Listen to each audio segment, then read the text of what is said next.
And then you say, All right, we're ready to go. Okay. I'd like to call to order the regular City Commission meeting for June 1st, 2022. And we will start the meeting by calling the roll. Commissioner Adam Marl. here. Commissioner Frank O'Donnell. Here. Commissioner Rocky Smith. Here. And Commission President Denise McGriff. Present. So would you please join me in saying the flag salute? Yes, I almost forgot that. I pledge allegiance to the flag of the United States of America and to the republic for which it stands, one nation, under God, indivisible, with liberty and justice for all. Thank you all very much. I would like to, some of you know already, but I'd like to bring to your attention that yesterday we lost a very dear friend of the city of Oregon City and someone who loved this community deeply. Karen Morey, who was the vice president of our Parks and Recreation Advisory Committee, passed away yesterday. And I'd just like to take just a moment of silence in memory of her and all she did for our community over the many, many years. I'm very proud to say that she was a friend. She probably knew more about our charter than anybody else, and probably including our attorney. I'm not saying she was always right, but she knew a lot. And her desire and her interest was always for Oregon City to be the best it could be. So let's just take a moment.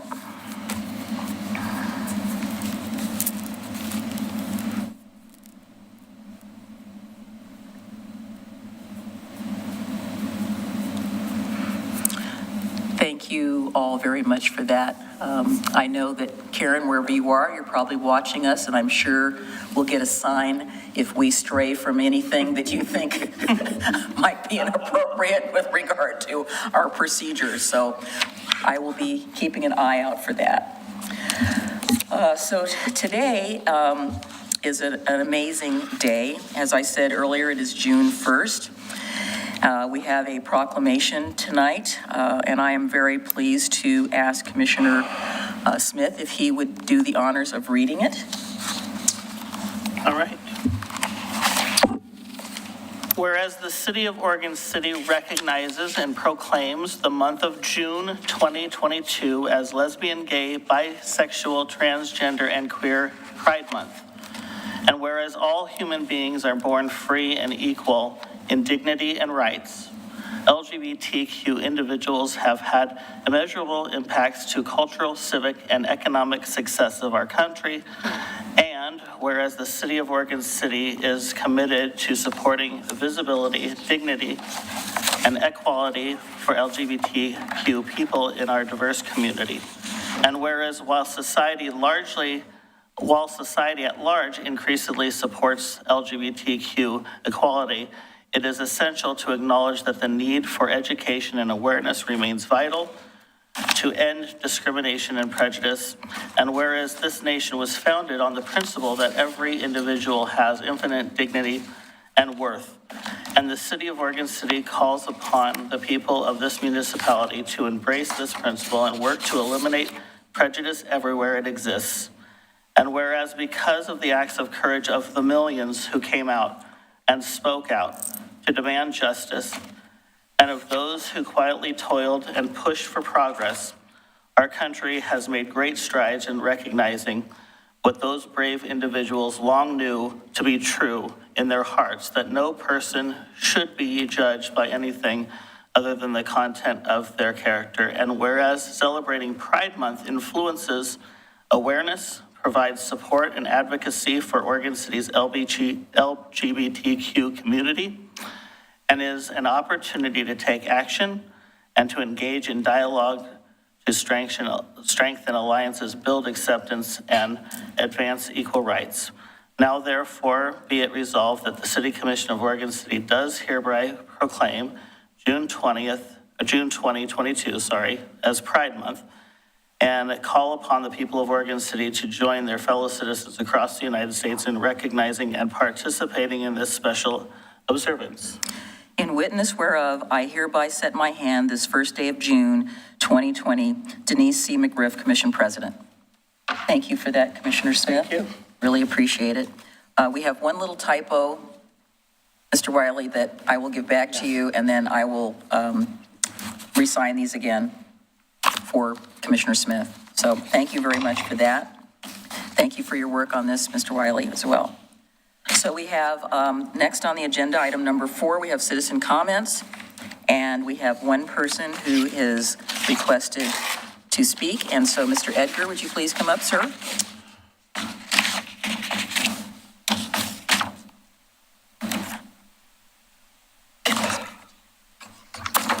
Thank you, City Commission. Paul Edgar, Oregon City. You were just talking about parking downtown. Just think if they make tolling happen where the traffic that diverts across the old Oregon City Bridge quadruples at a minimum, maybe 4, 5 times what it's ever been. And the traffic is going in and out through the maze and then ends up on 99E and brings it to a dead stop. And no one goes downtown because it's just a mess. And the tolling suppresses activity in brick and mortar businesses that rely upon casual people coming in, going to a bar or restaurant or going to a hat shop or what it may be downtown. All of a sudden, they say $2 to go across the Abernathy Bridge, and then $2 to go from the Abernathy Bridge to Willamette, and then another $2 to go from Willamette to Stafford. That's what's being studied right now. And that's $6 to go 7 miles. And the plan is to strangle down, suppress movement in cars and traffic. And so where everyone starts figuring out, what can I do to bypass this mess? They call that diversion or rerouting. And when this stuff gets really bad, they set up an equity and mobility committee, and they're studying how you can use buses, and we're in a transit wasteland. You're going to bike to work. We don't have bike trails that connect. And so all of a sudden, we're sitting out there and they're saying, we're going to choose alternative modes of transportation, and there aren't any. And there isn't really any ability to mitigate what will be the impact. And what I'm asking of you, and I'm asking of every knowledgeable person that may be listening, is that we need to come together. We need to bring together Clackamas County and the powers to be to come up with the statements to the Equity and Mobility Committee. They had a representative, and I wrote this original email, and I copied once our commission president on it. But that person resigned from employment in Clackamas County. So we don't have a single person representing Clackamas County, and have not, on equity. And so the equity question, what does it mean if you have a business in downtown Oregon City and it loses value because no one can come in and out? If you have employment and these people can't get jobs, why you don't get anyone moving around? If we don't get ahead of this, I just talked briefly with the chief of police. Everyone can see that the diversion factor is just going to be monster. It should be much worse than any other place. There's no parallel routes. Normally, if you have a toll like on 205, you could use some other road. But for 50 miles, we don't have an ability to get across the river. So all of this is facing our future, our economy, the livability of every one of us. And my hope is that we can all come together, prioritize this as an issue, and actually take steps to identify all of the factors that could impact the quality of living, the businesses, the economy of Oregon City and our surrounding cities, because Westland's going to be hit, Canby's going to be killed, Gladstone's going to have trouble, and it's going to throw people out on 213. And so we'll have to set up a speed trap out on 213 to catch all those frustrated drivers who So don't Paul, know you're what's running happening. out of time. Anyway, thank you. So who is Abe Moreland? Abe Moreland is no longer with the county. He was supposed to be Okay, he representing. was the representative. He was the representative. He is no longer employed at Clackamas County, and we have no one representing the interests of Oregon City in this area. Okay. Well, I will have you know that Commissioner Morrow sits on the C4 committee. In addition, we just had a work session with the city of West Lynn, and tolling was one of the topics, and I assure you that the 5 counselors from Oregon City and the 4 counselors from West Lynn and the 4 counselors from Oregon City do not, at this point in time, I would say, support tolling because we have not received the answers that we are seeking with regard to the economic impacts. And we also understand that diversion will affect more than just Gladstone. It will affect Canby as people come up from Aurora and cut through and then come 99. So it is almost a self-fulfilling prophecy that unfortunately that is doomed to fail. But I assure you that we are keeping a handle on this. We've expressed our displeasure with the proposal through a letter that was signed by many of the jurisdictions in this area. I saw it. We've had that. So I think the next step would probably be to ask our staff to help us figure out who the staff person is for this committee. And we should request that we have a representative. It doesn't have to be somebody from Oregon City, but we need a representative on this committee because obviously that's unequal treatment. So thank you for bringing that to our attention. Thank you. And we will get back to you on that. Yep. So is there anybody else in our audience that is interested in speaking under citizen comments that maybe changed their mind? We did receive a last-minute request for a Zoom public comment. A Zoom public comment, okay, So I just admitted them to the meeting. okay. Troy, can you hear us?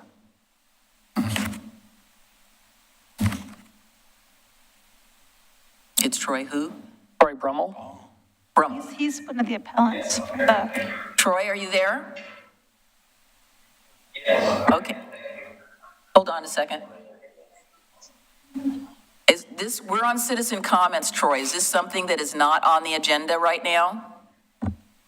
Okay, yeah, 'cause if you're here for item number, for the public hearing, that is coming up shortly, but this is for items that are not on the commission agenda right now. Yes, that's. Okay, so just hang tight. I just want to make sure I got it on Zoom meeting. Thank you. Yeah, that's number 8. Okay, thank you, Jacob. Got that sort of resolved.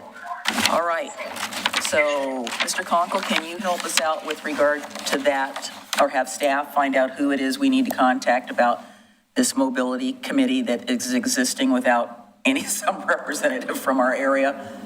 I mean, Clackamas County is pretty big, but obviously it seems to me that we would want to strongly recommend that we have a representative and that why don't we have a representative as of now? Because I don't know how long they've been meeting. So, all right. So gentlemen, we're to number 6. So it's the adoption of the agenda. And I understand there is an item that we would like to have further explained. Would that be 7F? Yes, I would like to request that we pull 7F. Okay. And I have, my request is for 7A. Is there anyone else? Okay, so do I have a motion to adopt the remainder of the consent agenda? So moved? Second. It's been moved and seconded that we adopt the consent agenda minus 7A and 7F. Would you call the roll, please, Mr. Wiley? Commissioner Adam Marl? Aye. Commissioner Frank O'Donnell? Aye. Commissioner Rocky Smith? And Commission President Denise McGriff? Aye.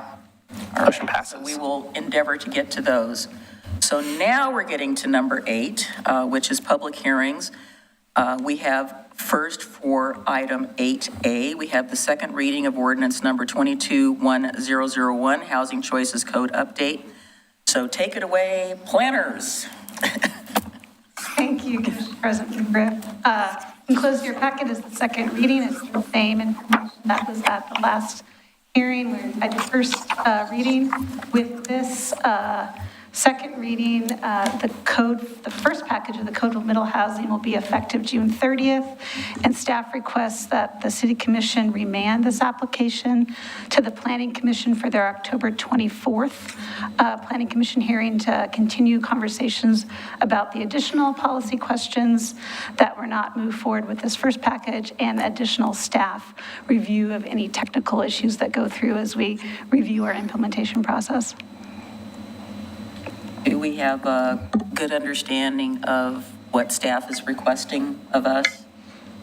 So it means it's not over, and we will see this again, or at least parts of it again, correct?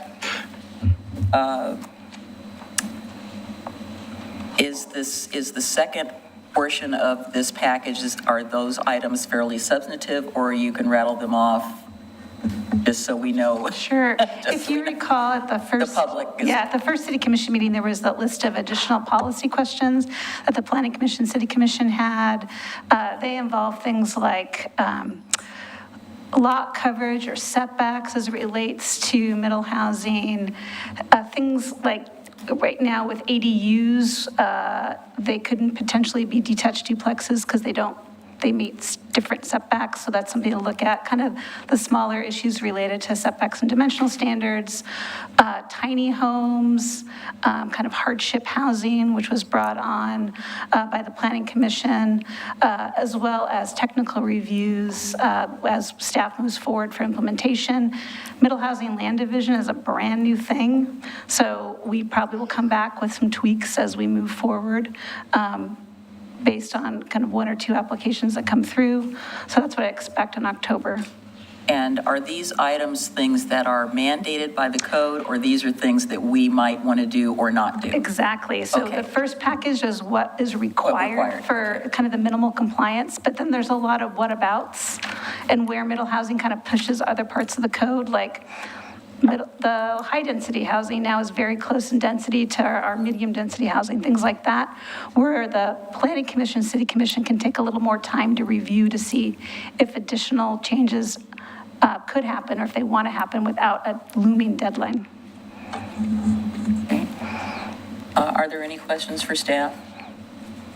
I do want to reiterate again that while I really appreciated the comments that came in at the 11th hour, I really hope that we don't have anything like that happen again. I don't think that was really fair to the community, and even though their comments were relevant and substantive, it seems to me that there was plenty of time for them to get those in instead of waiting till the day we were adopting the ordinance. So my personal feeling is I really don't want to see that happen again. That was not super good. Mr. Gebeisman, you get to do the honors. A motion and a second, and then Yes. Do we have a motion to adopt the second reading? So moved. Is there a second? Second. Okay, all right. ordinance number 22-1001, an ordinance adopting amendments to Oregon City Municipal Code Title 16, Land Divisions, and Title 17, Zoning of the Oregon City Municipal Code. All right, let's do the roll. Aye. Commissioner Frank O'Donnell, Aye. Commissioner Rocky Smith. Aye. And Commission President Denise McGriff. Aye. And I have to apologize, there's an error with our screen. For some reason, Rocky will not appear no matter what I try. So, Well, maybe he's not really here. Can I leave then? Maybe it's a ghost. Let me see. I can put my hand through him. All right, well, now we're on to a really exciting item, 8B. And Mr. Zook, it's such a pleasure when we get to see you because, they hide you away back there in the back 40 and you're crunching numbers. We don't get to see you. So we have resolution number 22-23, budget adjustment number 3 for the 2021-23 Biennium. Good evening, Commission President McGriff and commissioners. If this was more exciting, there'd be more people in the audience, but unfortunately They're just tonight. satisfied with your work. It's so thorough. We don't need to have any public involvement. Well, this evening is all about compliance with Governmental Accounting Standards Board statements number 87 on leases and how we handle those. This is the first year in which the city needs to comply with that accounting change. And basically, to keep it simple, there are two reasons why it's changing. One is those that set governmental accounting law seek to make leases more transparent to the public and treat them basically as long-term debt. So as a result of doing that, we have to change our budget to recognize capital outlay, which would be what we would go out and purchase the asset for had we bought it with cash or debt proceeds, and then that's offset by the lease proceeds essentially. So no net change to any fund that is affected by this. The second point of that is that we have to recategorize the annual lease payments from being in a category called materials and services to capital or to debt payments. And so that's a new category for each of the funds that are presented here. And because of that, Oregon budget law requires us to have a public hearing when we set up a category for the first time. This was not implemented a year ago or slightly over a year ago when we set our biennial budget. So this is why we're bringing it to you at this time, and this will make it effective for the fiscal year that we're getting ready to close on June 30, 2022. So tonight, this public hearing was published in the newspaper, and the details are here presented to you in a resolution, and staff requests that the commission approve this resolution. Could you give us just an example of a simple lease that we might have been entered into just for the public's edification? Yeah, it can range anywhere from a building to all the way down to a copier. We deem a level of materiality, and so we really have 5 or 6 of these that apply to the city. None of them of real substance, but I use the example of a building. In essence, if we were to lease, office space, say where we used to be on Malala Avenue, if we were to lease that space, it'd be in essence, in lieu of buying that building, we're buying the right to use that space. So most of these, if you look at the numbers in the packet, there's a conglomeration of 20,000 for most of the funds, and there was a larger one for 354, and I can't remember off the top of my head what that represented, but again, nothing material from the standpoint of a fund balance. So. Okay, any questions? Okay, can we have a motion to adopt Resolution 2223? Whose turn is it? So moved, I'll do it. All right, is there a second? Second. Okay, we have a motion and a second. Will you call the roll? Commissioner Adam Marl, Aye. Commissioner Frank O'Donnell. Aye. Commissioner Rocky Smith. Aye. And Commission President Denise McGriff. Aye. Motion passes. All right. Thank you. All right, thank you, Mr. Zook. That was great.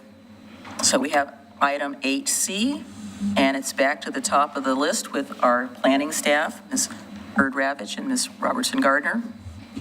Sure. Yes, hyphenated I may names. pass it to our attorney, so- Bill Coasman, just to give an overview of process of where we Yes, are. it will review the process and ask for ex parte contacts, et cetera, et cetera. Yes, so if you recall, last meeting, we had a hearing on this appeal. It was a decision by staff to approve the 30-unit, 3-unit apartment complex on Kamm Street. Appellants raised a number of issues that were discussed in detail at the last hearing. Both the applicant, the appellant, and those people withstanding were able to appear. The commission closed its hearing afterward. At the end of the hearing, directed staff to address certain questions, and staff prepared a new memo May 24th that hopefully addressed the commission's concerns, perhaps prompted new questions or maybe didn't fully address them, but we're happy to discuss what we can based on what's in the evidentiary record and what's in the code. But this is now the time for the commission to deliberate on that appeal, think through the issues that were raised and that were discussed by the appellant, the applicant, and in the staff memo. And you've got several options, and they're on the back page of the staff report. One of them is to remand it back to the staff to renotice and reopen the record to allow additional information. The difficulty with that is that we have a 120-day deadline that was extended for a short period of time, but really doesn't allow that process to happen unless the applicant were willing to extend the 120-day requirement. The city could always take the risk and risk a mandamus, but we don't think that's wise. The better option would be do this only if we can get a waiver. The second option is deny the appeal, affirm the community development director's decision, and as is. Third option, deny the appeal, affirm the community development director's, but include modified conditions. The staff report on its last page has several modified conditions that were developed out of the discussion that we heard, and hopefully we'll address those. There may be other ones you want to modify, and we can talk about those as well. And the fourth option is to approve the appeal based on modified finding and deny the application. If we're going to do that, we need some direction because the staff report and decision was for an affirmance, so we need direction from the commission as to what issues, what criteria it is that the applicant hasn't met, and then we could prepare a set of findings and get that back to you, and we can talk the details of that if we end up in that position. So that's sort of the context. I would turn it back over to Christina to talk about issues, or if it's the commission, however the commission wants to proceed, if you'd rather dive right into the issues yourself, that would be a way to go as well. So I guess the question is that since our last hearing, has anybody done any site visits or had any ex parte contact? No. No. I went over today to do a second site visit for purposes of clarity, but I contacted no one. Mr. Morrow? No. Okay. Mr. Smith? No. Okay. I did visit the site again myself, but I did not see anyone or speak to anybody while I was there about 3 days ago. Anything else we need to declare? I don't think so. Please, go right ahead. Sure. I think as Mr. Weisman said, we're here as staff to answer any questions. The memo really lays out kind of a two-part flow chart.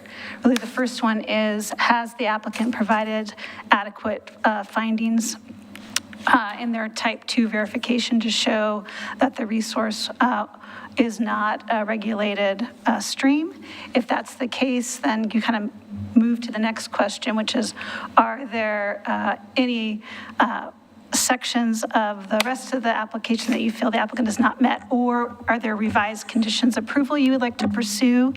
And actually, I will ask if Jacob Wiley could open up the commission memo that's attached to the agenda, and on the very last page, there are recommended conditions of approval. And I'm available to answer any questions related to them, but as you move forward, Jacob can have those at the ready if you want to be reviewing them. But in general, there is revisions to the mitigation tree condition that has a potentially new category for the type 1 tree mitigation for the trees that were removed in 2018. Staff has the initial category of everything being reviewed under 19 inches to 24 inches. In the modified conditions, there's an option for the commission to choose the two other categories, which is 25 inches to 30 inches or 31 inches or over. And based on the mitigation table, there would be additional trees to be planted. There's also additional sentence added that the applicant shall demonstrate that required mitigation trees be planted on site to the extent practicable based on direction from a licensed landscape architect, with the remainder allowed to be planted off-site or paid fee in lieu. So that's a potential revision to the mitigation condition. The Kamm Street connection, if the City Commission wishes to pursue to allow a gate at the Kamm Street connection, staff recommends removing condition number 11 and replacing it with 40, which says the applicant shall install a lockable, removable bollard, gate, or other device approved by the city at the connection of existing Kamm Street to new Kamm Street extension until such time the City Commission directs Public Works staff staff to remove the bollard. Emergency services shall be provided with the means to remove the bollard or open the gate in times of emergency.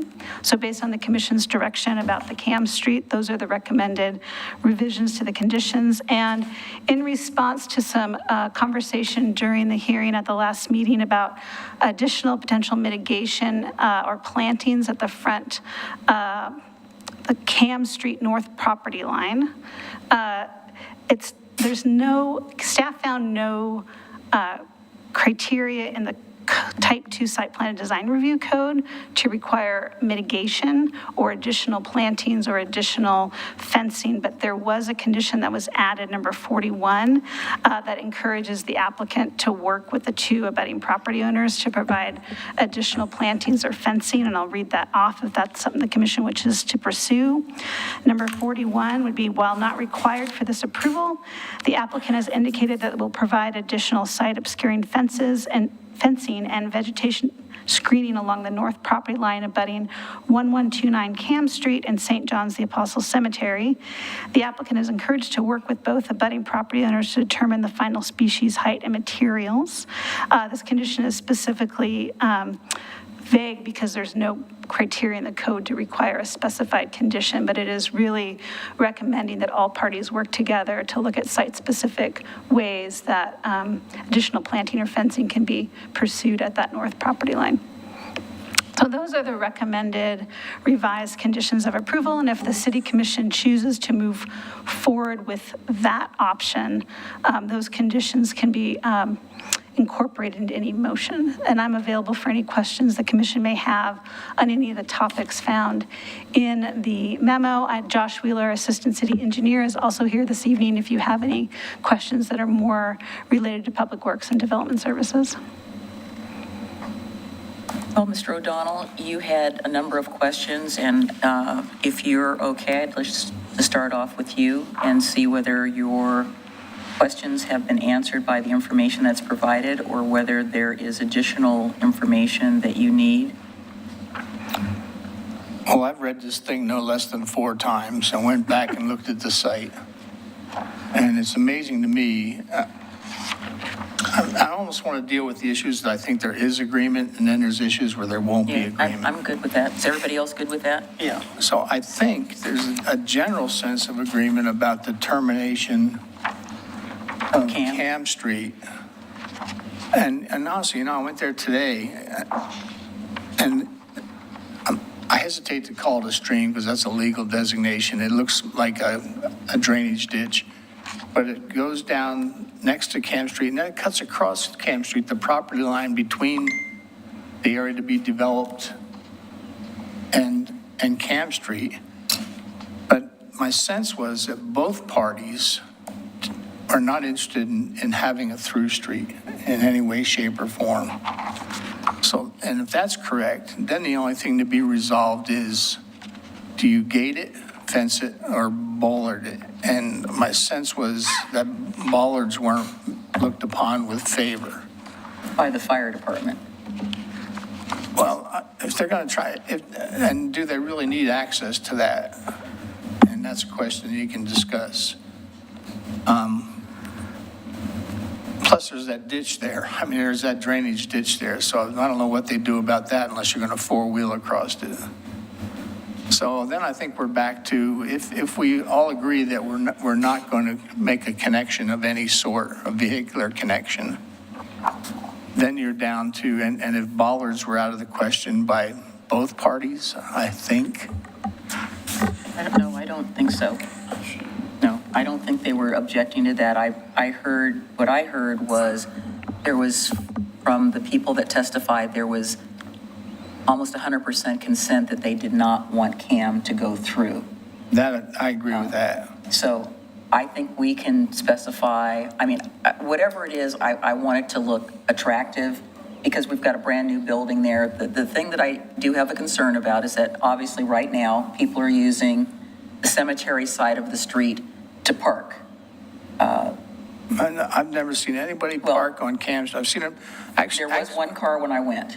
Okay, well, actually, so it may not be more than, it might be a visitor. So I don't know how that would be affected. Would they still be able to park on the residential side of the street, or would they be able to park on the other side, or would we have to sign that for no parking? I think you're going to have to sign it for no parking, because there seems to be, there's more than abundant parking for each residence, which is much more than is now prescribed by law. And it's a narrow street with that irrigation ditch, or I don't want to run afoul of anybody. I know what it's called in the report, but it's on one side of the street. And then it, like I say, it crosses in front of the termination of that street. I also noticed that there's a path through the weeds already where apparently children make their way to the school across that adjoining property. So, do we feel that, did the fire department feel they need access through there? I guess I think it's appropriate to have some kind of emergency access. You just don't know what could possibly happen. And if they only had one way in a situation, to me, it seems having two access points at some point in time for an emergency, even though somebody said, well, we've never had an emergency vehicle come down there, but that doesn't mean there might not be one in the future. I support having it blocked off, but only allow for pedestrian access. I'm fine with that. And then the question is, what form does that blockage take? Yeah, I think And what I don't want people who are visiting, in the event this thing gets approved, I don't want visitors approaching that and thinking they can use this street as a parking area. So that ends up being put no parking on there, and I don't know how the residents feel about that. I had to do that on my street because of the narrowness of it. Yeah, well, maybe they can park on the residential side of the street and maybe not on the other side of the street. It's hard to discern on the residential side to see Well, where the houses are. well, what is a driveway and what is a parking. The whole thing almost looks like a parking area. It does. So I don't want, quite honestly, I don't want anybody doing overflow parking on that residential street. So, you'll probably have to sign it. Now, as far as access to get through there, do you want to do a gate with an offset to a fence where a child could, 3-foot offset, like there's a fence and then a gate? And I'm not sure where the one property line even is. If I'm facing towards Werner Milne and the ditch traverses in front of me, there's also a tree there. And it looks like that's on that property itself too. So don't let me get distracted by that. I feel if we want to put something there and we can come to an agreement what form it takes, but with the ability of, because I think the kids must walk through there to get to school. They do. And I don't want to cut them off from that. And I don't think the property owner has any problem with them walking through. So then the question is, what form does it take? Well, could we say something to the effect of that's either bollards or a gate that we could have the staff talk to the applicant to see something that would be tasteful to put there that would also meet the needs of the fire department? I don't want to just see some big old weird iron bar across there. I guess, we talked about the one that's kind of like shaped like that and it swings open. It's the one the fire department can access through. I've seen those. And I'd say if it was painted black, anodized, it should be okay, or bollards. I think either one is appropriate. That would be for emergency access only. And the fire department had a preference of a gate? Well, I'm saying either or. Well, we've used bollards successfully, Yes, but we I have. mean, from an aesthetic viewpoint, from establishing a division and a privacy, something that resembles more a fence with an offset have you seen those? Yeah, you're talking about the one where you kind of traverse You just through. do a little loop through. So that's my take on what I would do there. And I think it meets with general approval of both parties. It seems like maybe the easiest thing to resolve. So I'll throw that out for discussion rather than ramble on. Let me just add one more thing. So we'd want to make it so that if somebody is biking, they could get a bicycle through it. I think that would be appropriate, but not like a motorcycle or something like that. So do we have a consensus? Well, it's interesting to me. I mean, if there's flow through that irrigation ditch or whatever, how are you going to continue that flow? Because you have to fill it in to allow for a vehicle to go across. So they're going to pipe it? I believe so. Is that correct? Yes. So I think that's probably the easiest thing to resolve between the parties of all the things we're going to talk about. Yeah. It looks like we have general consensus for that particular finding. Sure, just real quickly, the Clackamas Fire District has specs on bollards and gates, and so. I can't hear you. What? Clackamas County Fire District has specs on bollards and gates that they find appropriate, and we usually provide that to an applicant, and they work with the fire department to pick the spec that works for both of them. Okay.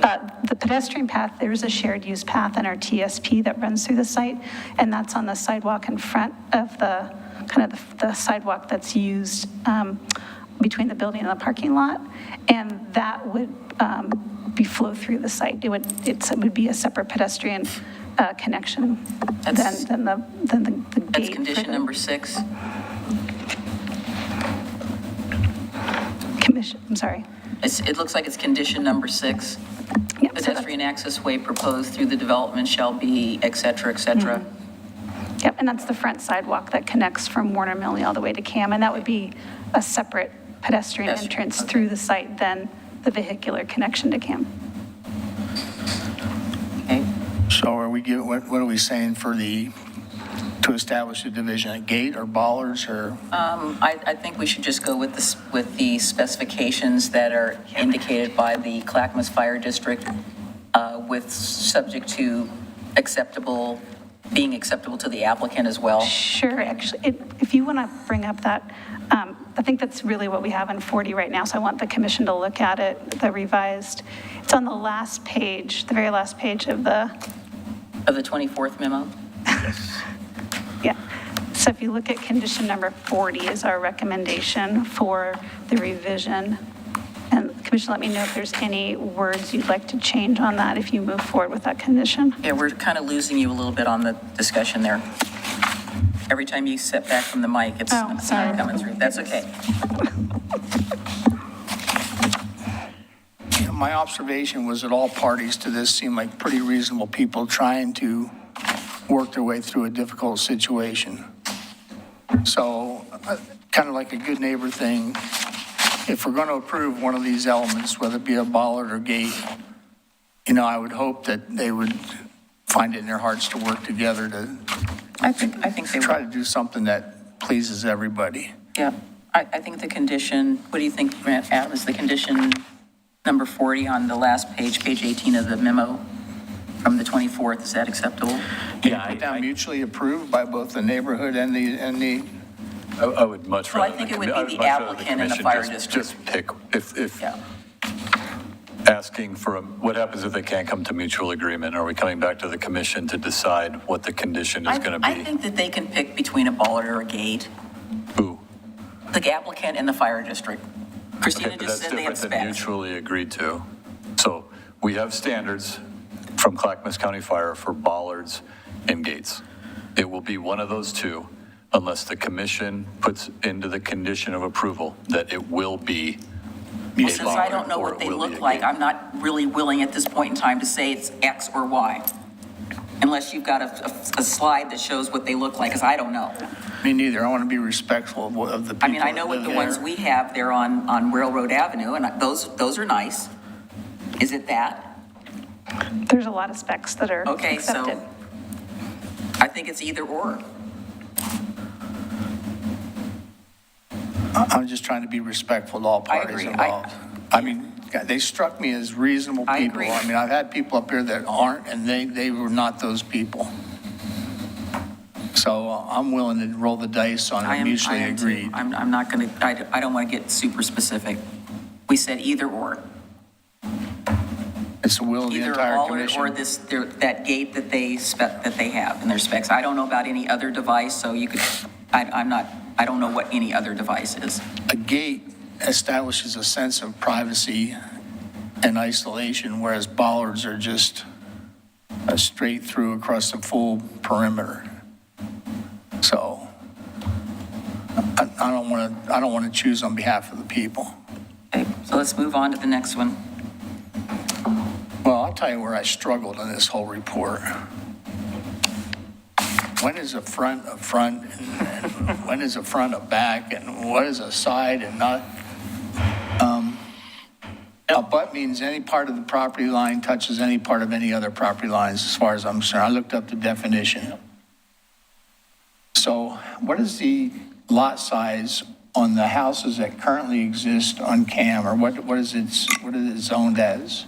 They're zoned R3.5. So the fact that this lot, whatever it is, 1155, abuts one of those, is that, are you calling that the Kamm Street side, are you calling that frontage? That's frontage?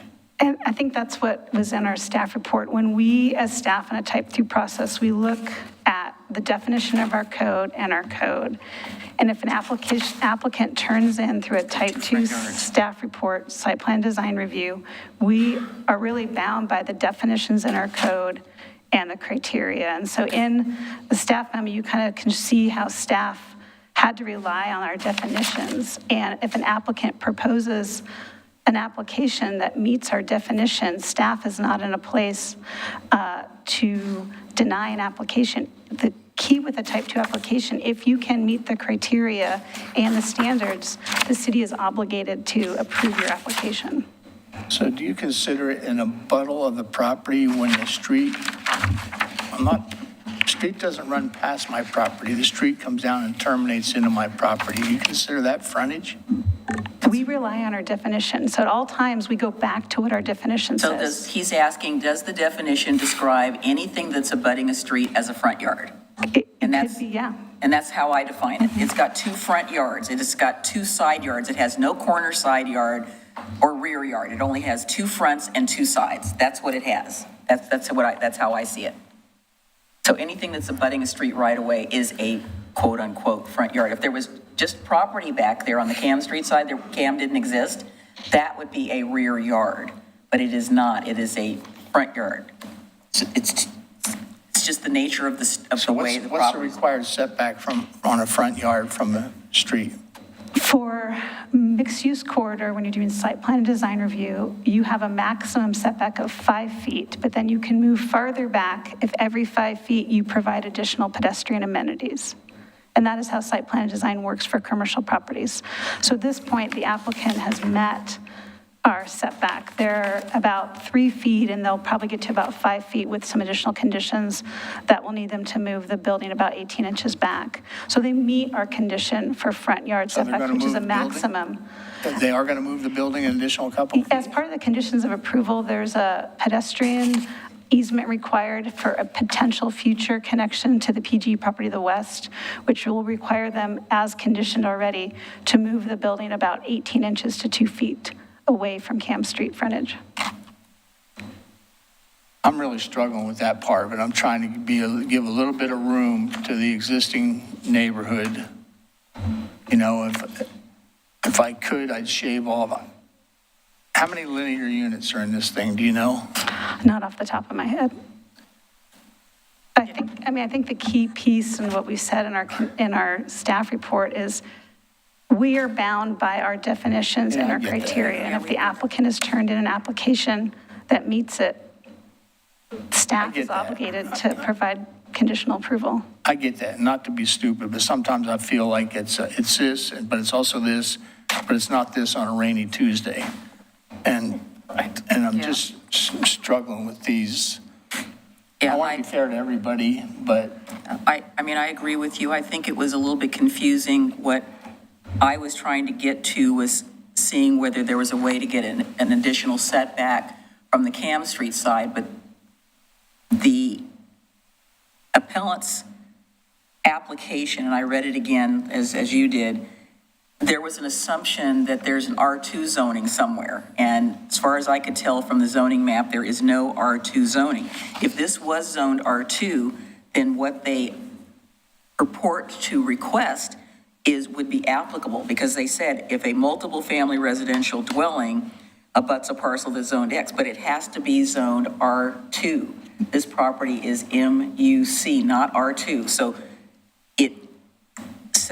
the section 171204 really is not applicable to this development. And that's where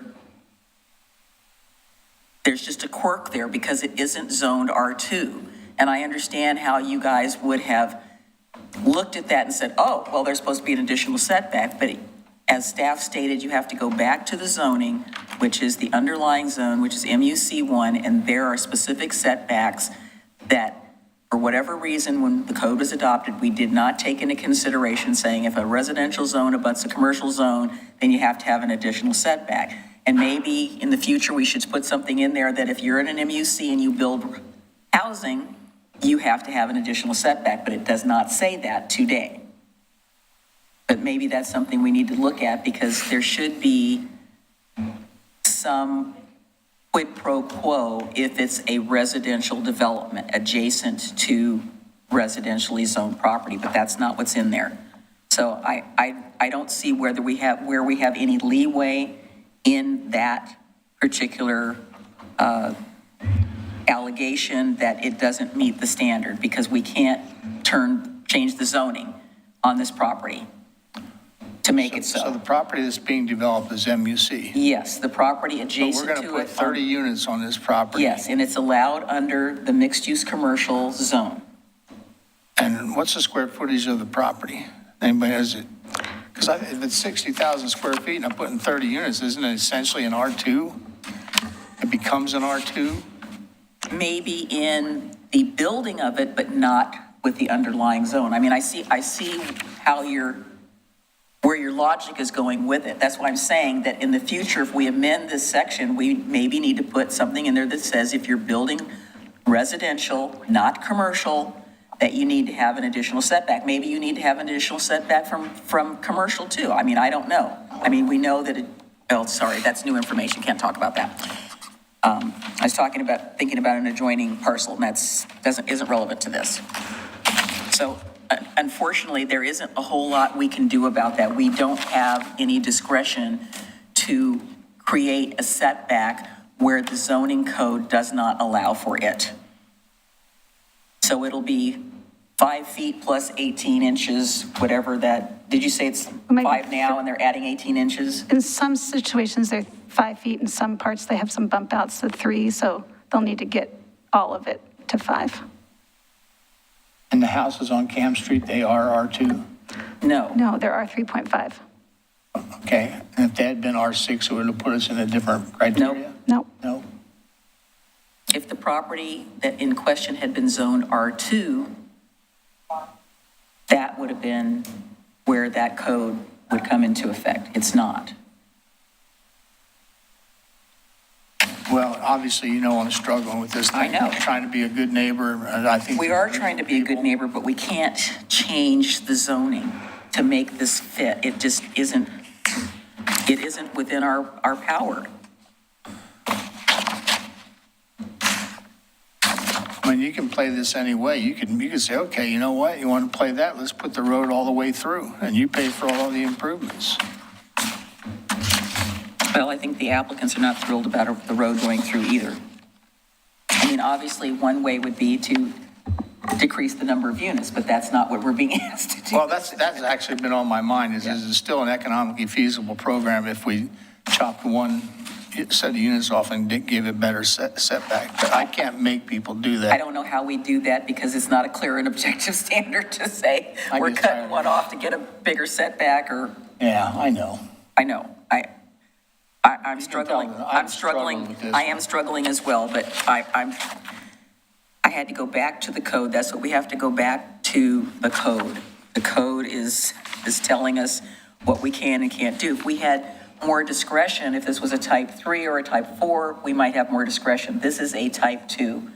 It has got the least amount of discretion ever. Because we're on appeal, we have a little bit more discretion to make some additions to this, but not a heck of a lot. It's your area of expertise. It's obviously not mine.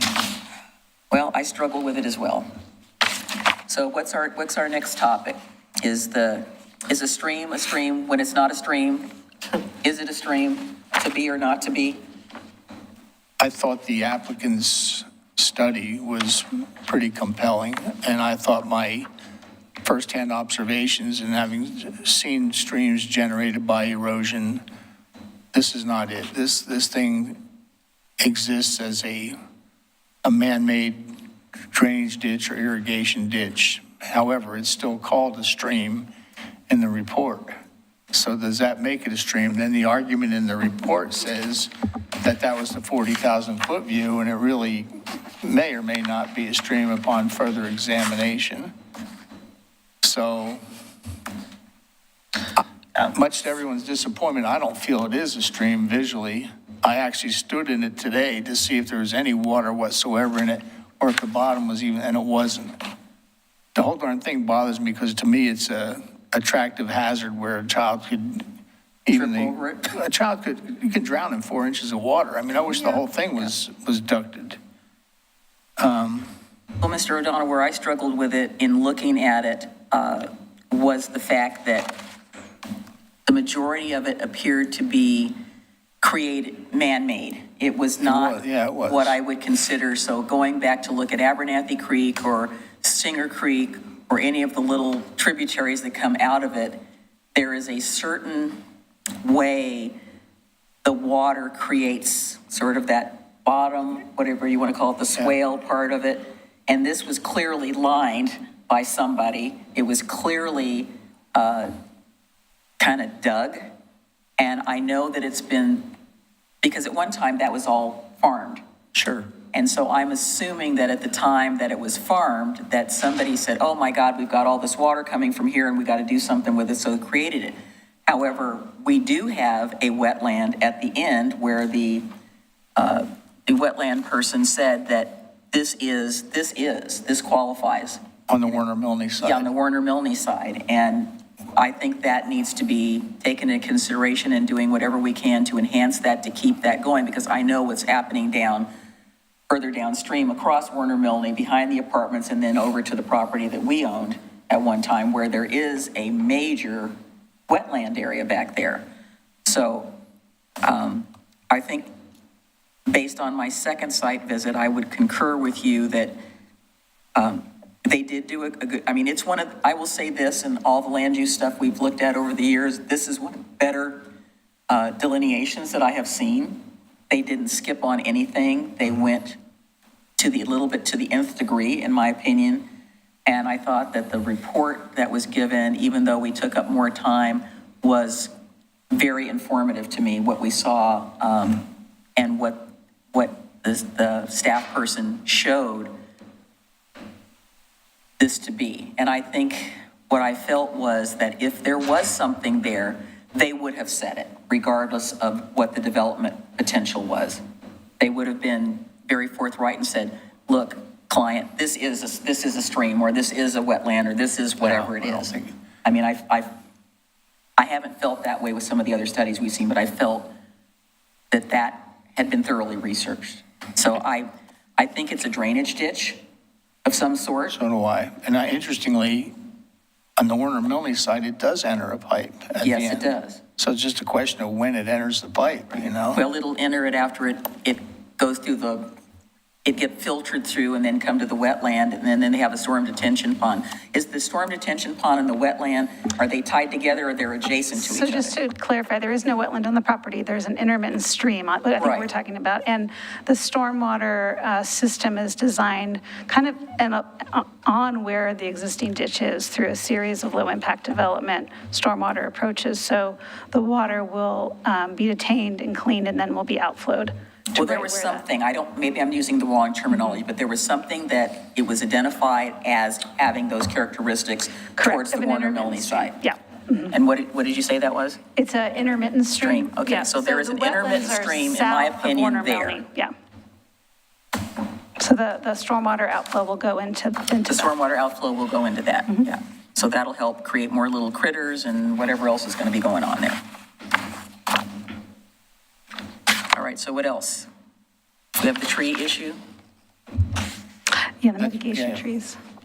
We do, but I think you're more well-versed on that than anyone. Well, I think you probably already know where I'm going to go with that.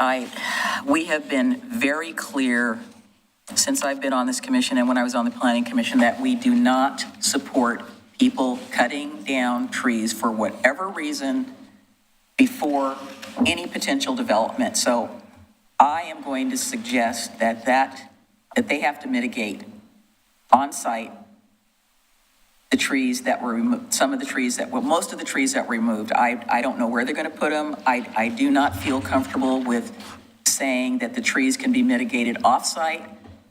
Maybe they're going to be a little smaller, but, you know, let's look at climate change. Let's look at creating places where there's cooling. We've got some asphalt there. It's going to be there. That, I mean, I just, I feel they shall, you saying these conditions say demonstrate to the extent practicable based on the direction from a licensed landscape architect with the remainder allowed to be. I do not support pay in lieu at all. And that's just my personal opinion.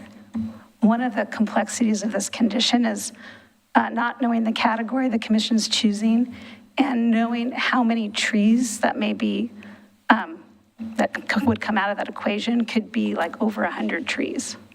So that's in addition to any of the trees that are already in their proposed landscape plan. So That are existing trees? Well, they have a proposed landscape plan. So these would be trees in addition to the ones in their proposed landscape plan. So they can't physically plant all the trees. So Can they be part of the landscape plan? Well, no, the whole idea with this is that you're doing above and you're paying mitigation above and beyond what would be required as part of your site plan design review. So they had their landscape plan, they had their trees part of their site plan design review, and that's been approved. And then they have this 2018 type 1 tree removal that they did not do, and they don't have a tree inventory for. So we'll be looking at aerial photos. But we need a category for mitigation, and the mitigation tree table is based on what the size of the tree was. So if you had normally had a tree survey, you'd say, I have 4 trees that were 18 inches, 6 trees that were 9 inches, and 1 tree that was 31. And you look at the table, and each part of the table will have how many mitigation trees. And that's not in the staff report. I mean, that's not in this memo. Right. Oh, I'm sorry. And so therefore, when that comes out, if you choose the highest category, it could be over 100 mitigation trees. So When you say highest, what do you mean the highest? like if you picked the 31 and over inches category, there could be almost 15 trees mitigated per tree move. So if you had 10 trees that were identified in aerial photos that we looked at and we put them to the 31 inch or over removed category, the highest category, out would come 150 mitigation trees required. Okay, well, I'm willing to do 1-to-1. They took one out, they can put a new one in. I think having to put 150 trees for mitigation is, it's not going to fit on that property. No, and that's why the condition has it that they have to replant to the extent they can above what they already have for their landscape plan, and everything else is planted off-site or paid fee in lieu. So, since this is in the Singer Creek drainage, I presume, No, this would be in the Or is it Caulfield? Newell Creek. This would be a Newell Creek drainage basin. it's which? Should be in the Newell Creek. Oh, it's Newell, okay. So this condition revised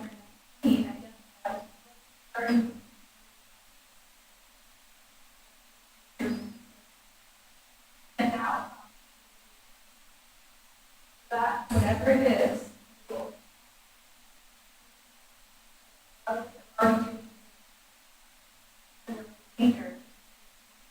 Okay, can you pull up that slide that had the aerial of the before and the after? Oh,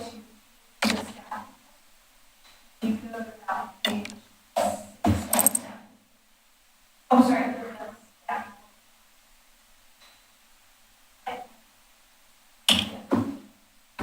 Okay, well, I would be willing to modify my stance to say no fee in lieu, but the other trees could be planted off-site. And where would be the best place within the Newell Creek drainage to put them there? Which staff report?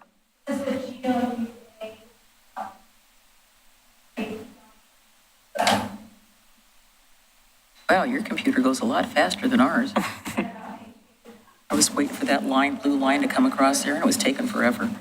Oh, thank you. Is she not speaking into the mic enough? No, 2018, Okay. it got pushed off, sorry. This is 2018 before, and then after, scroll down, no, there we go, there's after. And so normally, if someone comes in for type 1 site plan design review tree removal, it's a clear and objective process. We look at the size of the tree, we identify the category, and out comes a number.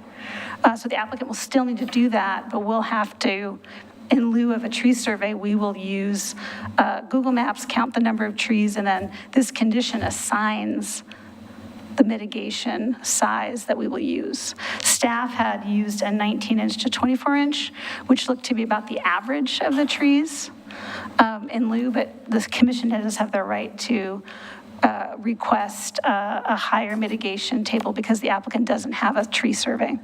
Well, I'd be willing to say 25 to 30 inches.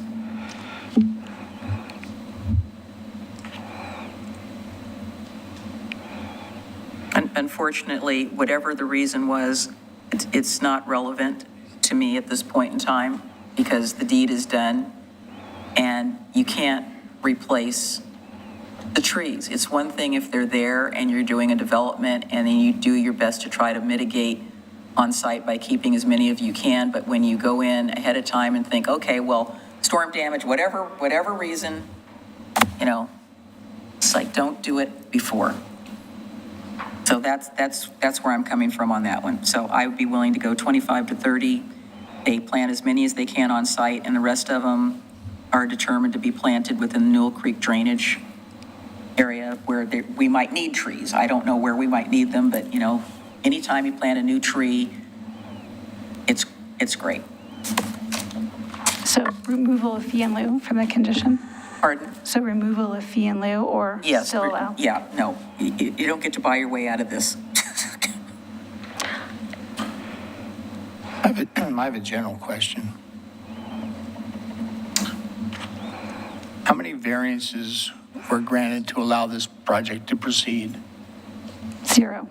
Because a Zero. variance would be a type 3 process. Right, there's no variances for this application. What else? Is that it? Did we cover all the loose ends?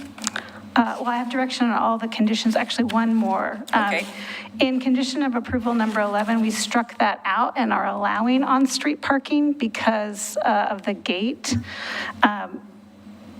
The commission can revise to put no parking back in, or potentially could have a side conversation with Public Works to monitor and put no parking on outside of this process. So really, the commission kind of has two options. Require the applicant put no parking signs as part of this application on Kamm Street, on the cemetery side of Kamm Street, or stay silent and have a side, conversation with Public Works to monitor and direct them to put no parking signs if it is deemed needed. So those are kind of two options the commission can look at. I cannot see allowing street parking on Kamm Street. I just can't. Is the west side the cemetery side, or is that the residential The side? west side is the cemetery West side. Okay. I mean, the street is already, 20 feet wide? The street itself, vehicles, 6 feet, 6.5, 7 feet wide, maybe more, up to 8? And Troy is the one, he lives on Kamm Street, correct? So if the commission wants to pursue that, then condition of 11 would be revised and would be undeleted. And you would say, to ensure there is proper clearance on existing Kamm Street, the developer shall provide no parking signs along the west side of existing Kamm, period. And we would take out the clause unless the bollard is placed. So condition of 11 would remain as modified. I just don't want Kamm Street to be overflow parking for a 30-unit complex and change the quality of life that these people have enjoyed. Okay, I see where you're coming from. We're not talking about having an impact from parking from the existing residents. You're talking about people Yes. in the apartment complex leaving their cars on Kamm Street, walking through the pedestrian access to go to their apartment. Yes, that's what I'm Okay. talking about. All right, I'm with you now. Sorry, I was just a little off planet there for a second. Oh, gosh. I guess in asking no one in particular, do I think that the appellants would prefer not having overflow parking from the apartment complex on Kamm Street by their houses?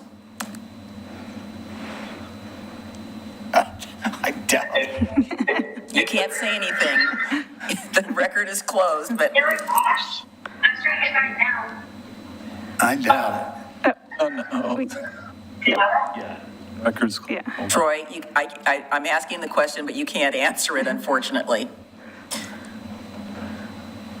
I get him to. I'll say this, I live behind Chapin Park, and when people were allowed to park on that street, they blocked driveways, they kept this, it was so, There were activities. yeah, and you couldn't get an emergency vehicle down here. I had to come before this commission, before I was a commissioner, and draw it up for them.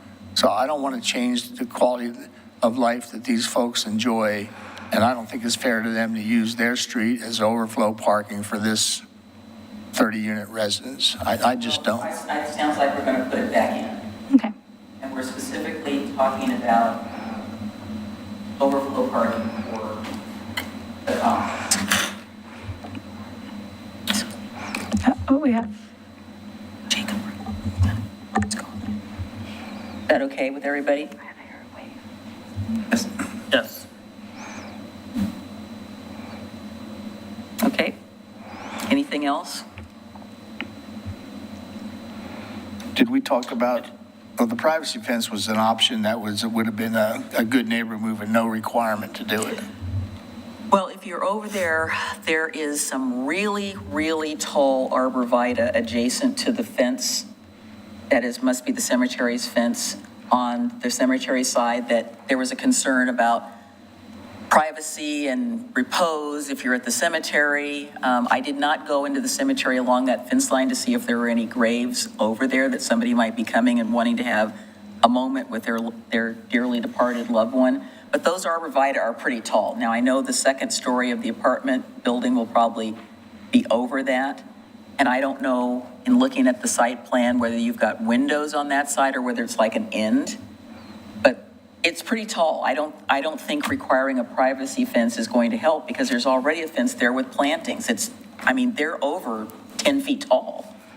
Yeah, we've run into that before about adjoining neighbors wanting privacy, and from second floor viewing, there's not.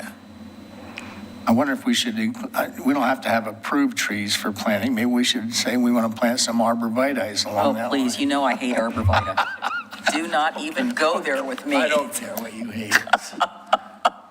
I'm just trying to make this as livable as possible. I know, but arborvitae is not the I know what answer. they are. It is not native to Oregon, and it's a terrible plant. I'm sorry, arborvitae industry of the world, but I do not like it.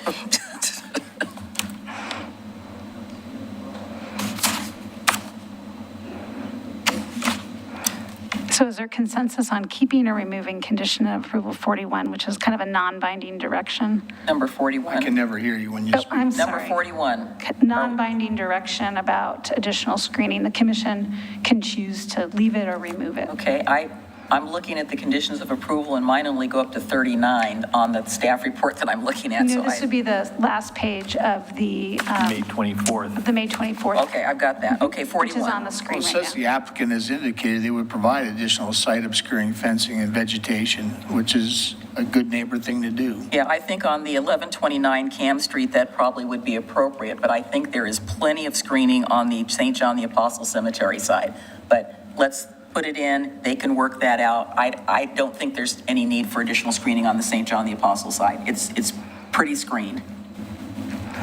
But I think in terms of 1129, I think that would be appropriate to have some sort of site obscuring fence there. That would be helpful. Not arborvitae. Promise me, Todd, you won't recommend arborvitae.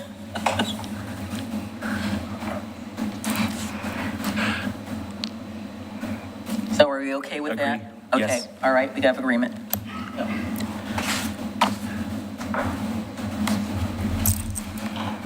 So you'll come, do we need a motion? Do we come back? Do we come back with, So we're going to use from the memo that was provided. right?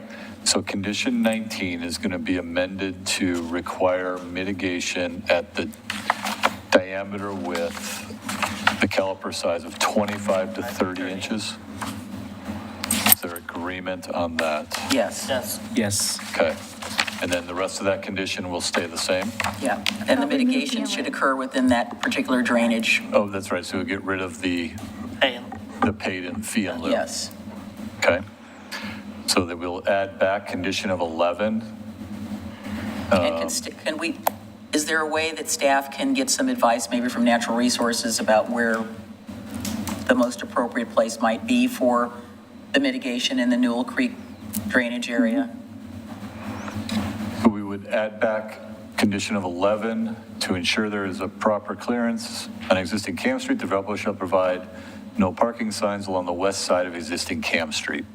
Then remove the rest concerning the bollard. Condition number 40 is going to be written as the applicant shall install a lockable, removable bollard, gate, or other device approved by the city at the connection of existing Kamm Street to new Kamm Street extension until such time the city commission directs public works staff to remove the bollard. Emergency services should be provided with the means to remove the bollard or open the gate in times of emergency. So we're okay with the city working with fire, whether it's a bollard or a gate. So it could be either of those. Yes. Allowing their discretion. Okay? And I presume that the applicant will want And to then- see what it is. And then the last one we're going to add, while not required for this proposal, the applicant has indicated that they will provide additional site obscuring fencing and vegetation skirting along the north property line abutting 1129 Kamm Street and St. John's Apostle Cemetery. And the applicant is encouraged to work with both abutting property owners to determine the final species, height, and materials.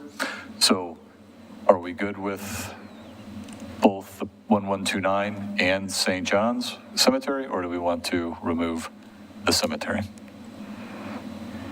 Well, if there isn't anybody here from St. John's Cemetery that I could ask to nod their head, do we think that that would be acceptable? Have additional screening? Just nod yes or no. Let's not ask for a nod, please. I'm just trying to get I'm trying to get a read. The applicants proposed it. I don't know why we wouldn't Okay, accept it. all right. Right. Let's put it in then.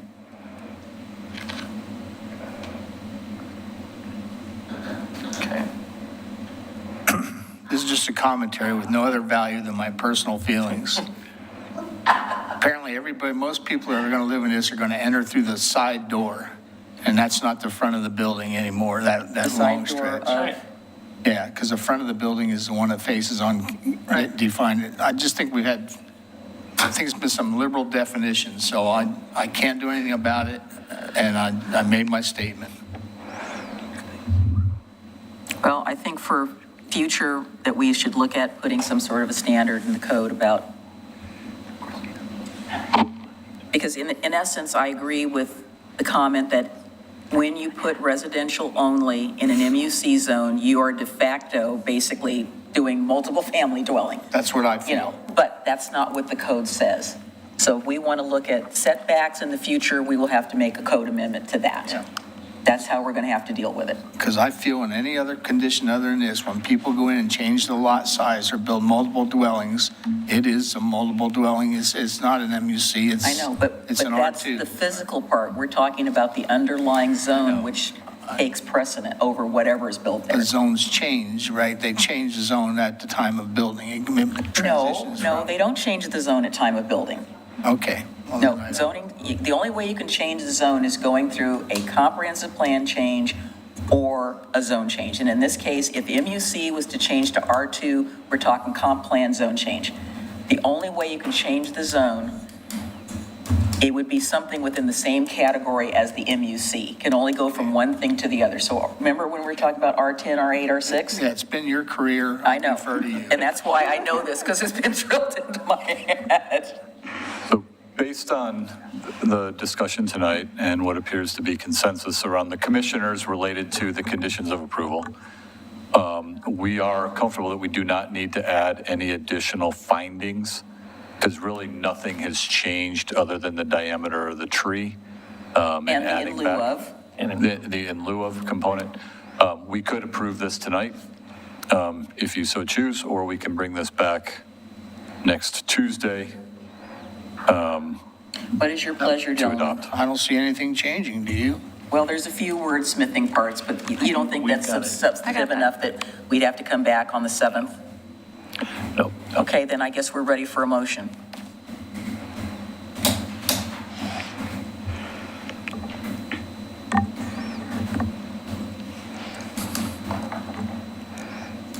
Do we have a motion? I can't make it. Not for me, you don't. I always make them, but I can't make it this time. Could I have some guidance as Sure. to what? So if one was to provide a motion to deny the appeal, approve the condition, approve the application, the Conditions as GLUA modified. 21-066 with modified conditions as discussed, modified condition number 19, 11, 40, and 41. Do you have any? No, that's fine. I would so move. There's a second. Okay, there's a motion and a second. Could I clarify that that was Rocky's second? Yes, it was. All right. Commissioner Adam Marl, Aye. Commissioner Frank O'Donnell, Begrudging aye. Commissioner Rocky Smith, Same, aye. and Commission President Denise McGriff. Aye. Motion passes.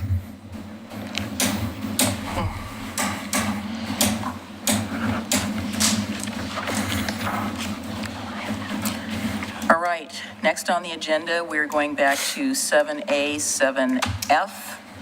Which one do you want first? You can go first. Oh, okay, we want to talk about trees first.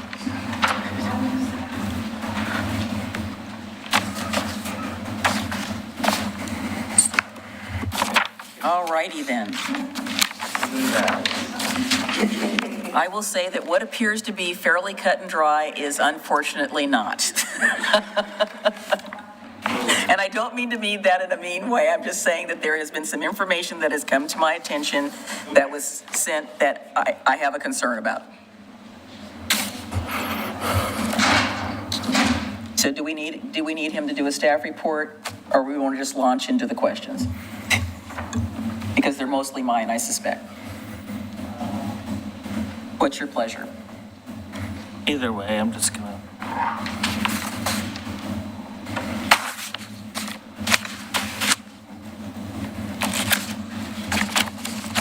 Mr. Morrow? Which one are we on?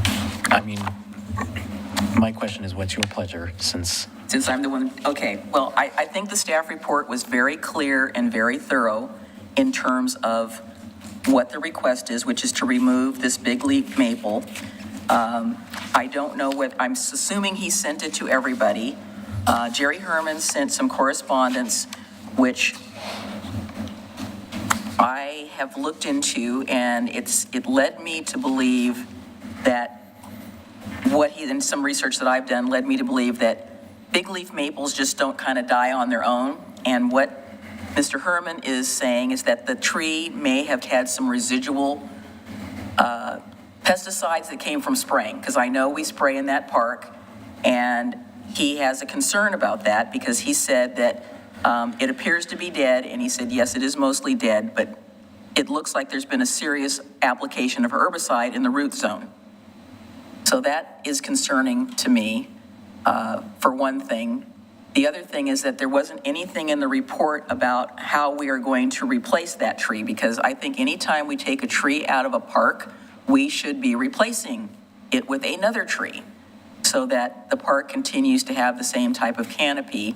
And I will go back to, not quite the subject for this thing, but we have not replanted any of the trees in Library Park that were taken out for the construction of the library. And this isn't a park yet. Which isn't a park. Promenade. Promenade, well, it's on the National Register, so we have some issues, and we have to get it into. Oh, we have lots of So, issues. you're talking about charter? Yeah. Okay, well, in my opinion, it is a park. It is a linear In my park. opinion, too. It was dedicated to the public by Dr. John McLaughlin for the benefit of the public as a park, and that is how I have looked at it ever since I've lived here. So I guess I am willing to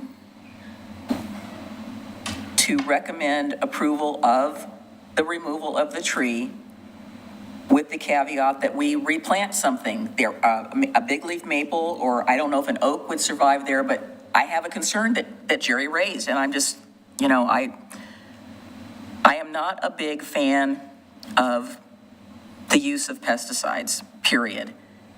I know there's stuff that dissipates quickly, but it's kind of like there forever, and knowing that this is a large tree, which root system is going out, it's probably absorbed some of that because they just don't really die by themselves. unless it's diseased. And I didn't see any in the thing in their report that said it was diseased. So I don't know what to tell you, Mr. Reed. Oh, Go ahead, just jump in. Are there other trees from the promenade being removed other than this one? This is the only one at the time that I'm aware of that's being requested to be removed. What about the one by the Ladderette House? Is that already gone? Are you talking about the one that tilted over? Was leaning? I'll have to look into that and verify if I thought there was that some one's been ribbon around it removed. last time I cruised through there. That There was ribbons on a whole lot of trees on the promenade, so that's my question. Are they coming to us one by one, or are they coming all as a whole? Or? Those trees that were marked were for assessment. So not all of those trees are deemed ready for removal. This one in particular was deemed a hazard tree and diseased and was causing some hazard to the house located next to it with falling branches. And so there was some concern that obviously we need to look into this, get the arborist report, bring this to the city commission for approval. And this is the I can't think of the name of, but this is one of our designated landmarks, correct? Adjacent, the house that's adjacent that I'm looking at in the picture. I think is that the law office?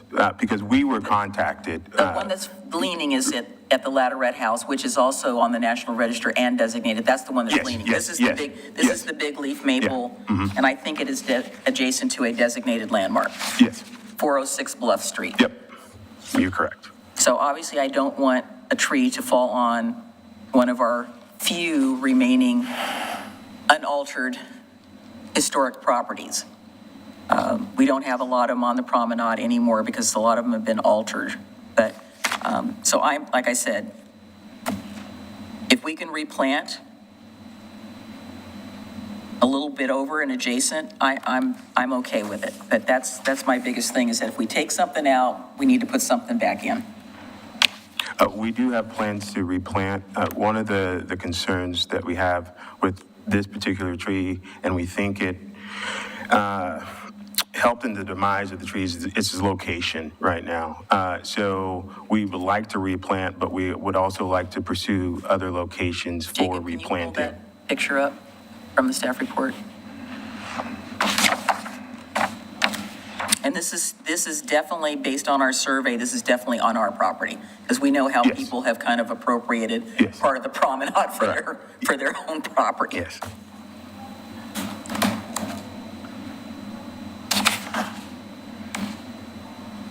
I would think it would need to be I think fairly it's in the adjacent. arborist report. It'd need to be adjacent somewhere to, not someplace else down on the promenade.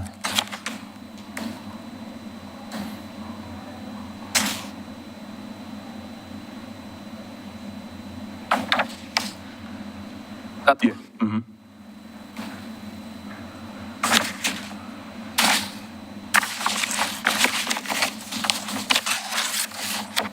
The other thing that is not taken into consideration is, as you are well aware of, we've had a lot of damage to our tree canopy due to the ice storm.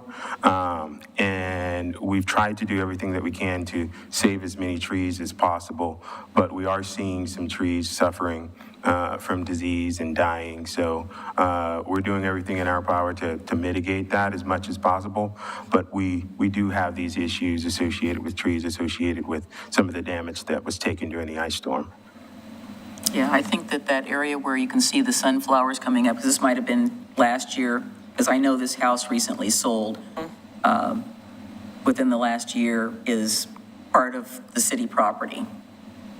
I don't remember exactly where their property line is, because unfortunately we didn't monument the promenade, which we probably should have. People pulled out the stakes because they didn't want them to be there, but we know where our property lines are.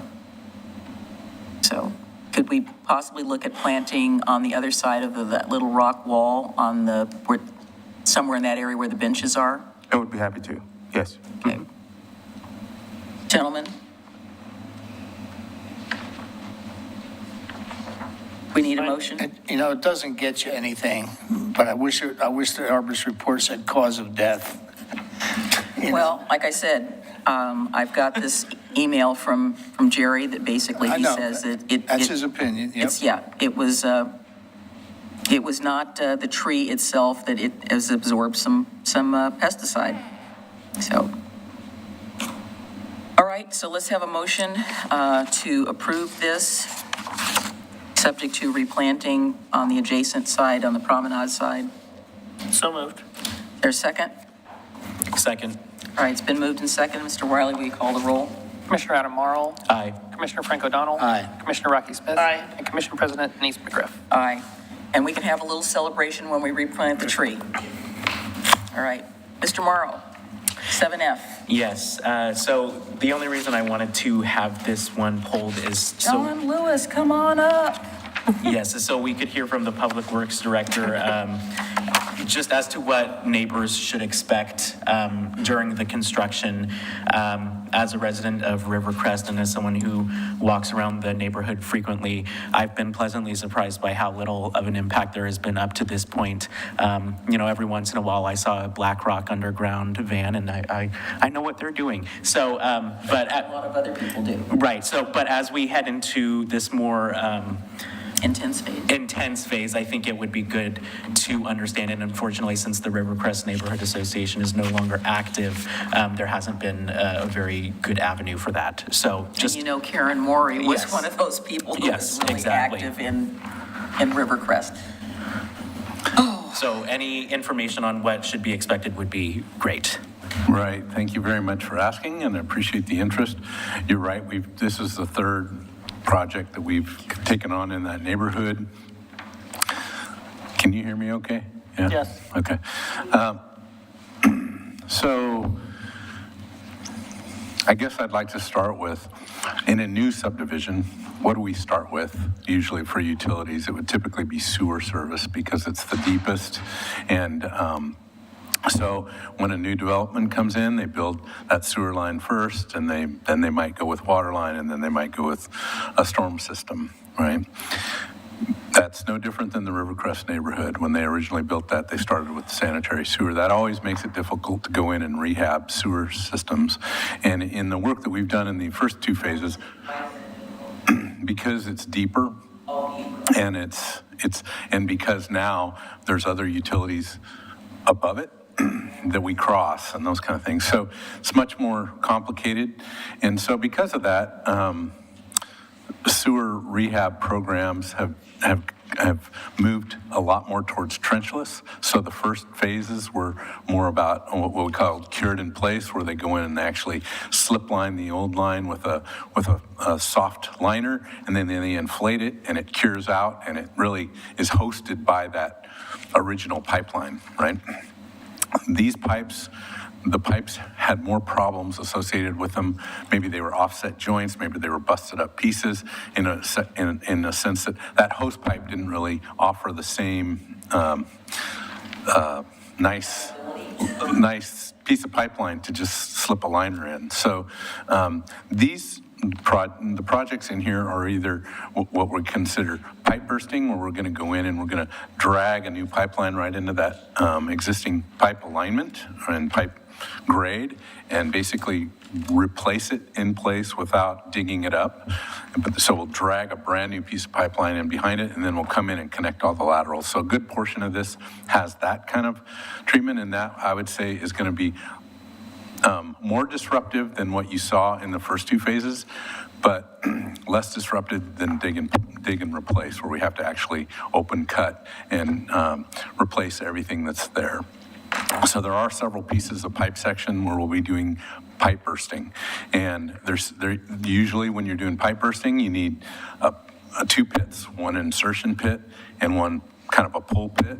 And they weld up these pieces of plastic pipe, and so there'll be sections when we're doing a roadway like that where we'll have maybe 300 feet of pipeline, and we'll have to string it across the neighborhood, maybe across driveways, so there'll be those kind of impacts. It's still impactful, but it's usually impactful in a way that we can manage, right? We work with those property owners to kind of say, hey, by the way, we're gonna have a pipeline here. Sometimes it may be centered on the street, sometimes we may put it on the shoulder, those kind of things, but we'll have this piece of pipeline waiting to be pulled into into the hose pipe. And so, You're saying taking pipe A, which is this big, and you're taking another pipe and you're putting it inside of it? yeah. Okay, because when you say pipe bursting, all I can think of is if pipes exploding up out of the ground. I mean, that maybe it's a public works term that I'm not familiar with. It's not quite that exciting. Oh, it's really not? Oh, where it's not? They take that existing pipeline and they put a larger pulling head in it that bursts it out. So it gets bigger, the old pipe kind of gets bursted away. Oh, And the new okay. pipe slides right in its old Okay, place. I was not understanding what that was. So you're talking about, and what are the old pipes in the ground? Are they plastic from that day, or They're concrete. they're ductile iron, or? I could be wrong about all this, but generally, we've got concrete pipes. Oh, concrete, okay, so that would account for the explosion of the bursting, okay. Yeah, it's a gentle explosion, if you will. It's really just breaking the old pipe. Imagine inserting a larger head through a smaller pipe, and it come just see pushes that. it out, and then we draw that other pipeline right into there. But in order to draw that long piece of pipeline, depending on, because we usually maintain the existing access ways, manholes, if you will. And so the contractor's got to dig a trench near one manhole, and they draw that in whatever length it would be, 300, 200 feet or whatever, and they pull it right into place. Okay? So some excavation, but not as much as open cut. And then they also, usually before they drag that in, they come and they expose every service lateral at the point of its existing connection, and they open that up. In some places, we're moving these connections a little bit just to kind of get them to line up appropriately. But each connection's got to be connected to that, and then we build a sewer lateral between the new pipeline that's out in the main to their property line. So for each property, we've identified, what that alignment's going to look like, where the cleanout's going to be. For the most part, people don't always understand that the edge of pavement isn't their property line. We take it up to the property line, which is maybe several feet within their lawn area or landscaped area.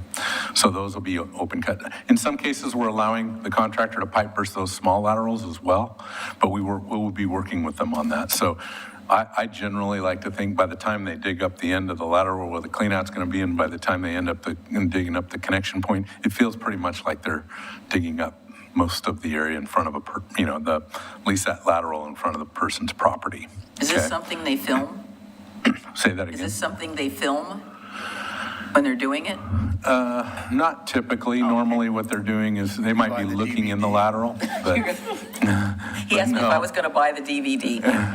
Yeah, no, normally not. Usually they film before, so that they make sure we typically require them to get a before video or before photos, so that, and we've actually got a lot of photos of these properties already actually in the plan set. But yeah, the idea is for that filming, it's mostly about making sure that they put it back to a condition similar to what it was. So you know where I'm getting to, aren't you? No, I wasn't sure if you were looking for a demonstration video. Yeah, or... I want to see it. I want to see a pipe, we can definitely do from that. a distance. I mean, I can be from a distance and I can look at the before, and then they do it, and then I would go look at the after, and then I wouldn't have to be in here comes Josh. You can tell her where to stand. Yeah, tell me where to stand away from the exploding pipe. Yeah. We're not the first city, Josh just was reminding me that we're not the first city. This is kind of a long-standing practice. It's been happening for a long time. So there are quite a few videos on this, and it's not an explosive event. Okay, I'm serious. I'm not joking. You'll be you too. I mean, of all of my years in working with local government and working with public works departments, I have never heard of this. And so you have piqued my curiosity, and now I want to see this. Right. So whatever video you have, I'll come down to your office, we'll put on the DVD and have some popcorn, and we'll watch the exploding pipes. Or maybe you can find it on that YouTube. sounds excellent. Yeah. I'll bring the popcorn. I'm looking forward to that. The other piece is we'll be doing traditional dig and replace, and wherever we do those, a lot of this project has traditional dig and replace, and where we're doing that, it's typically pretty deep excavation, there's shoring. I guess the other piece I didn't mention is we usually require the contractor to bypass pump any wastewater that's upstream and to the downstream system so that they're not working in active sewage. But so there's hoses sometimes, there's just a lot of effort that goes into dealing with an existing neighborhood and an existing sewer system. So it's going to be impactful, but there's no other good way of dealing with those sewers. And so we'll be working closely with each property owner, and we're going to have to reach out when we know the contractor's schedule and process. We'll be sharing that with the neighborhood. And I think we'll do our best to keep them informed. Every day on a sewer rehab project's got a little different uniqueness to it.